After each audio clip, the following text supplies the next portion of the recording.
પોરબંદર જિલ્લાની સ્થાનિક સ્વરાજ્યની ચૂંટણીઓમાં ફોર્મ ચકાસણીની પ્રક્રિયા થઈ હતી, જેમાં પોરબંદર મહાનગરપાલિકાની ચૂંટણી સૌથી વધુ રોચક અને વિવાદાસ્પદ બની રહી છે.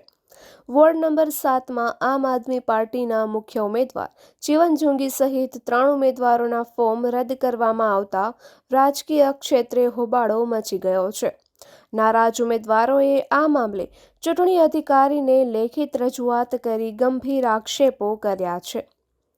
પોરબંદર જિલ્લાની સ્થાનિક સ્વરાજ્યની ચૂંટણીઓમાં સૌથી રોચક પોરબંદર મહાનગરપાલિકાની ચૂંટણી છે, જેમાં 13 વોર્ડની 52 બેઠક ઉપર 136 ફોર્મ ભરવામાં આવ્યા હતા અને ફોર્મની ચકાસણી કરવામાં આવતા 7 જેટલા ફોર્મ રદ થયા છે અને હવે 129 જેટલા ફોર્મ માન્ય રહ્યા છે. ચકાસણી દરમિયાન વોર્ડ નંબર 7માં આમ આદમી પાર્ટીમાંથી ભરાયેલ 5 ફોર્મમાંથી જીવન જોંગી સહિતના 3 ફોર્મ રદ કરવામાં આવ્યા છે, જેથી રદ થયેલ ફોર્મના ઉમેદવારો દ્વારા ચૂંટણી અધિકારીને લેખિત રજૂઆત કરવામાં આવી હતી અને ગંભીર આક્ષેપો કરવામાં આવ્યા હતા અને ચૂંટણી લડ્યા વગર જ ભાજપ બધી બેઠકો બિનહરીફ કરાવવા માંગતું હોવાનું પણ જણાવ્યું હતું. નિપુલ પોપટ, પોરબંદર ટાઈમ્સ. मैं रणछोड़ભાઈ જયંતિ મારું નામ.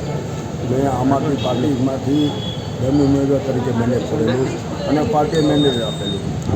એ સિવાયના જે લોકોના ડોક્યુમેન્ટ જે ચૂંટણી કાર્ડ, આધાર કાર્ડ, શૌચાલયનો દાખલો, પાન કાર્ડ, રેશન કાર્ડ જે હોય બધા ડોક્યુમેન્ટ બધા આપવા છતાં પણ કોઈ રાજકીય રાજદેશ રાખી અને ડમી ઉમેદવાર તરીકે તમે 4માંથી 5 જણા ન કરી શકો. આખી પાર્ટી કોઈ પણ હોય, દરેક પાર્ટી ડમી ઉમેદવાર રાખતા હોય છે અને ડમી ઉમેદવાર રાખ્યા પછી જેને લડાવો એ પાર્ટી નક્કી કરે ને જેને પાછું કહે છે પાર્ટી નક્કી કરશે. પણ આ ભાજપના ઇશારે અને જે એવો નેતા કે જેનાથી લોકો એમ થાય કે ભાઈ જીવનભાઈ આવે તો ફરક પડે, એનાથી આમ આદમી પાર્ટી અને લોકોને પણ સુવિધા આપશે. તો આ રદ કરવાનું કારણ મેં લેખિતમાં ફરિયાદ કરી દીધી છે. એ સિવાયની અન્ય બહેનોની પણ ફરિયાદ છે. અન્ય બહેનોની પણ મેં જે આમ આદમી પાર્ટીની જે બહેનોને રદ કર્યા છે એના પણ લેખિતમાં આપ્યા છે. તો સાહેબ કે જોઈને પણ નિયમની વિરુદ્ધનું આ કામ કર્યું છે. કોઈ પણ રાજકીય ભાજપના ઇશારે દબાણથી આ બધું મારું રદ કર્યું છે. કારણ કે એક જ જીવનભાઈથી ભાજપને ડર હતો અને ભાજપ લોકો એટલે ભાજપના લોકો મારી પાસે દોડતા હતા. પણ મારે હું અડીગમ હું માણસ છું.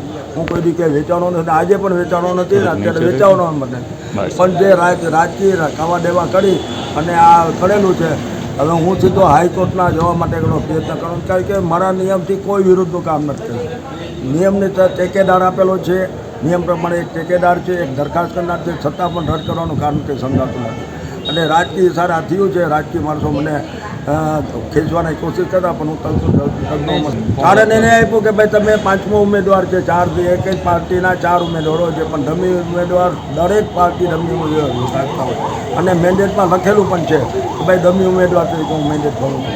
તો પણ એ રદ નથી કરી શકતા. એ અમારી પાર્ટીએ કે કોઈ પણ રાજકીય પાર્ટી નક્કી કરતી હોય કે કેને લડાવવાના કેને પાછું ખેંચવાના. અત્યાર સુધીમાં 7 ઉમેદવાર આમ આદમી પાર્ટીના રદ થયા છે. મારા વોર્ડમાંથી 3 જણ, 2 બહેનો અને મારું.